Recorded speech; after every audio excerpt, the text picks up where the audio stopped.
correction d'un exercice qui a pour objectif la réponse d'un circuit RL soumis à un échelon de tension. On commence d'abord par lire l'énoncé de l'exercice. On dispose au laboratoire d'une bobine B d'inductance L et de résistance R et d'un conducteur ohmique de résistance R. Un groupe d'élèves réalise les expériences suivantes. Donc, expérience 1, le groupe d'élèves réalise le montage de la figure 1 comportant monté en série un générateur idéal de tension de FEME égale à 9 volts, la bobine B, un conducteur ohmique de résistance R égale à 50 ohms et d'un interrupteur K. Un oscilloscope à mémoire permet d'enregistrer sur la voie X la tension UR aux bornes du conducteur ohmique, sur la voie Y, la tension U aux bornes du générateur. À l'instant T égale à 0 secondes, en ferme K, les courbes donnant l'évolution au cours du temps des tensions électriques U de T et UR de T sont représentées sur la figure 2. Petit 1A, indiqué sur la figure 3, les branchements à réaliser sur l'oscilloscope pour visualiser simultanément U de T et UR de T. Pour cela, on doit tout d'abord comprendre que le branchement de l'oscilloscope est un branchement qui impose un point commun entre les deux dipôles au bord desquels on veut visualiser leur tension. Donc, ici, on doit avoir une masse commune entre le résistor et le générateur. Donc, une masse commune, c'est le point commun imposé par la construction de l'oscilloscope. Donc, le point commun entre le résistor et le générateur est bien évidemment tout point du fil qui les relie ici. Donc, c'est la masse commune parce que au bord de l'oscilloscope, il y a une masse qui est en noir. C'est la masse commune entre l'oscilloscope, le générateur et bien évidemment le résisteur. Donc, la voie X, c'est UR.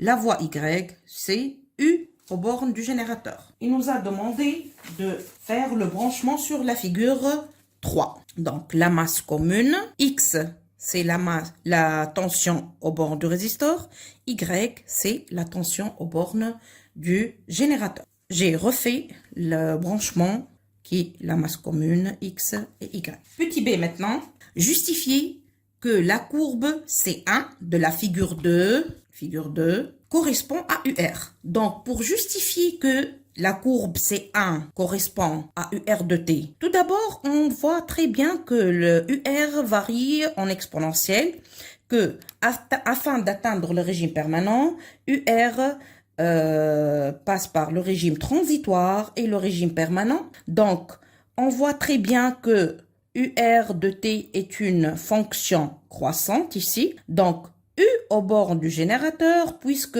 en lisant l'énoncé, donc il nous a dit que on a utilisé un générateur idéal. Un générateur idéal donne une tension constante. Donc la courbe C2 correspond à la tension au bord du générateur. Par élimination, la courbe C1 correspond à UR de T.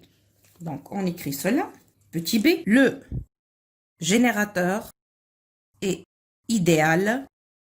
Donc, donne une tension constante au cours du temps. C2 correspond à U de T. C1 correspond à UR de T. Sinon, on peut répondre par une autre façon. Donc, AT égale à 0 secondes, on voit très bien que l'interrupteur est ouvert. Donc, UR de 0 égale à 0 volts. Et U de 0 du générateur égale à E. Donc, on peut conclure que d'après la figure 2, C2 correspond à U générateur et C1 correspond à UR de T. Donc, on peut répondre par deux façons différentes. Petit 2. Montrer que l'équation différentielle qui réagit l'évolution de la tension UR de T aux bornes du conducteur ohmique s'écrit de la forme dérivée de UR de T par rapport au temps plus 1 sur taux UR de T égale RE sur L, où taux désigne la constante du temps du circuit électrique dont on donnera son expression en fonction de grand R, petit r et L. Donc, petit 2. Avant de montrer l'équation différentielle, donc tout d'abord, on doit représenter les flèches des tensions aux bornes de chaque dipôle avant d'établir l'équation différentielle. Donc, on doit représenter le schéma du montage, résistor,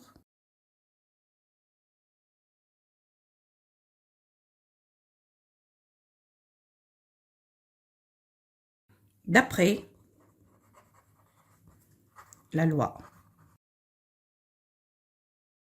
des mailles UR, donc la convention UR plus U bobine moins E, car UR et UB dans le même sens que ma maille choisie, donc moins E égale à 0. Donc UR plus UB égale à E. On voit très bien ici que l'équation différentielle désirée est en fonction de UR de T. Pour cela, la variable ici, c'est UR de T. Donc, d'après ce qu'on sait, que UR égale à R fois I. I égale UR divisé par R. Donc, sachant que UB égale à L dI, dérivée de I par rapport au temps, plus petit RI, donc on doit exprimer I en fonction de UR sur R. Donc, UB s'écrit de la forme L, donc la dérivée par rapport au temps de I, qu'on remplace UR sur R, plus petit r, qu'on remplace UR sur R. Donc, UR, c'est la tension au bord du résistor, plus U bobine, L, dérivée par rapport au temps, UR sur R, plus petit r, UR sur R égale E. Donc, UR plus L sur R, c'est une constante, dérivée de UR par rapport au temps, plus R sur R, UR égale à E.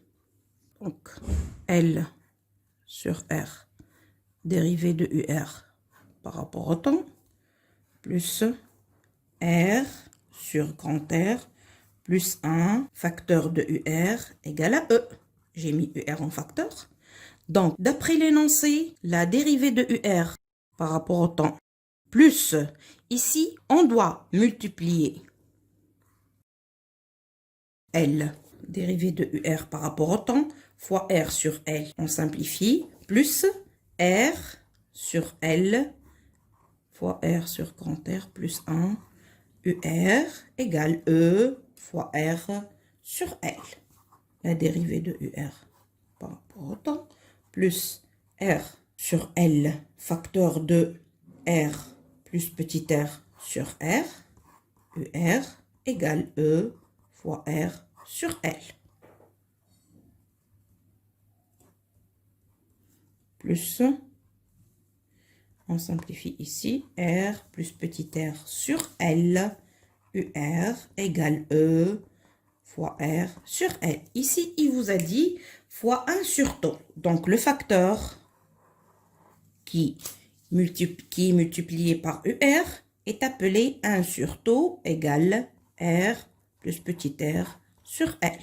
Donc, taux égale à L sur R plus petit r. Sachant que taux, c'est la constante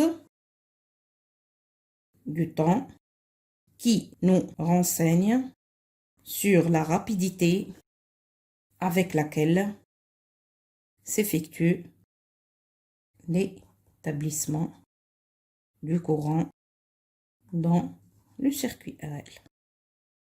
Elle s'exprime en secondes. On termine maintenant la question petit 3. L'équation différentielle précédente admet comme solution UR de T égale à UR max, facteur de 1 moins exponentielle moins T sur taux, où UR max est la valeur maximale de UR. D'après la courbe ici, on voit très bien que UR de T varie en exponentielle, c'est vrai. Mais elle, avant d'atteindre la valeur maximale qui est égale à 7,5 volts ici, on voit très bien qu'elle passe par un régime transitoire afin d'atteindre le régime permanent. Donc, ici, il nous a indiqué que la solution de l'équation différentielle est UR max facteur de 1 moins exponentielle moins T sur taux. Donc, exprimer UR max en fonction de R, petit r et E. petit 3 maintenant, que en régime permanent, I de t atteint une valeur maximale, I permanent. Bien évidemment, si I atteint une valeur maximale, UR de t atteint aussi une valeur maximale, UR max. Ça veut dire UR permanent, en régime permanent. Donc, d'après l'équation différentielle étudiée au cours de la question précédente, dérivée de UR, R max atteint une valeur maximale. La dérivée de UR par rapport au temps égale à 0, car la dérivée d'une constante par rapport à t égale à 0. Donc, si on remplace dans l'équation différentielle, il nous reste 1 sur taux UR max, UR permanent, égale à RE divisé par L. Donc, UR max, UR permanent, égale RE sur L fois taux. Si on remplace ici l'expression de taux fois L sur R plus petit r, donc on simplifie L et L, donc il nous reste RE divisé par R plus petit r. Donc, UR max égale RE divisé par R plus petit r. On passe maintenant à l'expérience 2. Lorsque le régime permanent est établi, l'ampèremètre indique la valeur I01 égale à 0,15 ampères. Donc, en régime permanent, donc c'est la deuxième partie du courbe, lorsque le régime permanent est établi, donc ici, lorsque le régime permanent est établi, l'intensité du courant égale à 0,15 ampères. Montrez que l'expression de la résistance de la bobine s'écrit de la forme petit r égale E divisé par UR max moins 1 fois R et calculer la valeur de petit r. Donc, petit 3, petit 1.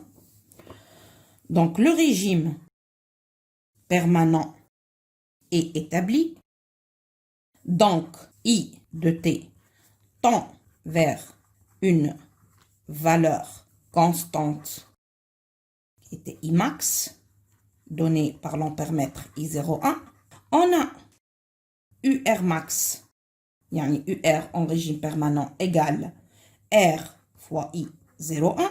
Donc, I01 est bien évidemment égal à UR max divisé par R. Donc, UR max, d'après l'équation précédente, égale à RE divisé par R plus petit r, divisé par R. Donc, on simplifie R et R. On trouve que I01 égale à E sur R plus petit r. Ici, il nous demande de montrer la valeur de la résistance interne de la bobine qui s'écrit de la forme. Donc, ici, on doit multiplier I01 fois R plus petit r afin de trouver petit r égal. Donc, I01 facteur fois R plus petit r égale à E. Donc, I01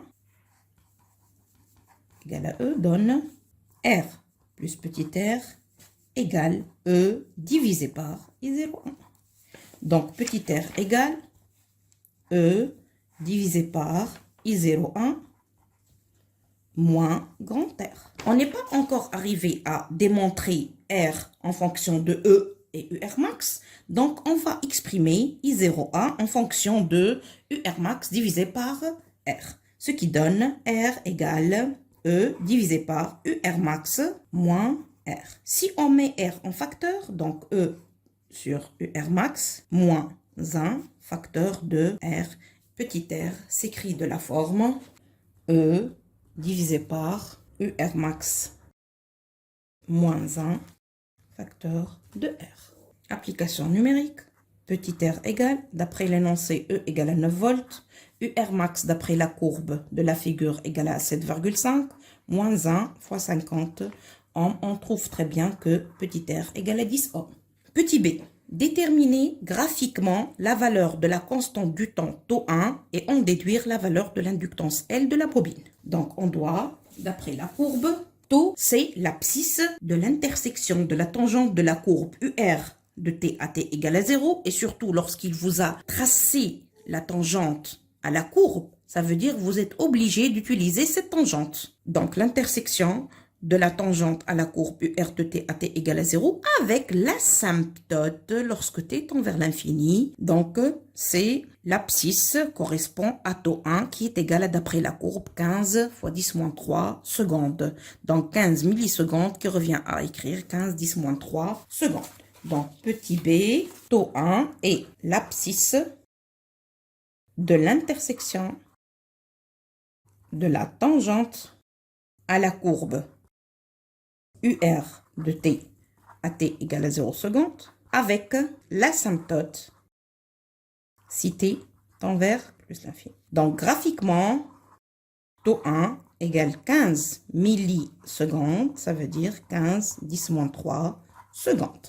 Donc, il nous a demandé de déduire la valeur de L. Taux 1 égale L divisé par R plus petit r. Donc, taux 1 fois R plus petit r égale à L, ce qui donne en application numérique que L égale 15 10 moins 3 secondes fois 50 plus 10. Donc, L égale 0,9 Henri. Petit 2 maintenant, on règle la résistance R à une valeur R1 dans le but d'atteindre plus lentement le régime permanent. Dire en le justifiant si l'on doit augmenter ou diminuer la valeur de la résistance par rapport à la valeur de R. Donc, dans le but d'atteindre plus lentement le régime permanent, tout augmente. Ça veut dire on doit augmenter le temps mis pour atteindre le régime permanent en passant par le régime transitoire. Donc, l'intersection entre la tangente et l'asymptote, tout, il doit augmenter. Donc, pour augmenter tout, on sait très bien que taux s'écrit de la forme L sur R plus petit r. Donc, pour répondre à cette question, il nous a dit de justifier. Donc, justifier si on doit augmenter ou diminuer la valeur de la résistance. Petit 2, dans le but d'atteindre plus lentement le régime permanent, taux augmente. On doit augmenter taux. Donc, taux 2 est supérieur à taux 1. Cela veut dire que L divisé par R1 plus petit r est supérieur à L divisé par R plus petit r. Donc, si on simplifie par L, 1 sur R1 plus petit r est supérieur à 1 sur R plus petit r. Donc, R1 plus petit r est inférieur, l'inverse, à R plus petit r. Cela donne à R1 est inférieur à R. Donc, si taux augmente, obligatoirement, R doit diminuer. Donc, pour augmenter taux, on doit diminuer R. On peut aussi justifier le fait que taux est inversement proportionnel à R. Donc, si taux augmente, R diminue. Et inversement. Petit b, pour cette valeur de R1, de la résistance R, la constante de temps, taux 2, est alors 2 fois taux 1. Déterminer dans ce cas la valeur de l'intensité du courant I02 en régime permanent. I02, c'est l'intensité du courant en régime permanent. Donc, petit b, taux 2 égale 2 taux 1. Si on remplace taux 2, L divisé par R1 plus petit r égale à 2 L divisé par R plus petit r. Si on multiplie par E, donc pour trouver E fois L divisé par R1 plus petit r égale à 2E fois L divisé par R plus petit r. On simplifie par L, on trouve que E divisé par R1 plus petit r égale à 2E divisé par R plus petit r. E divisé par R1 sur petit r, ici, c'est l'intensité du courant I02 en régime permanent qui est égal à 2 fois I01 en régime permanent. Sa valeur est donnée au début de l'exercice qui est égal donc I02 2 fois 0,15 ampères qui est égal à 0,3 ampères. Merci pour votre attention et au revoir.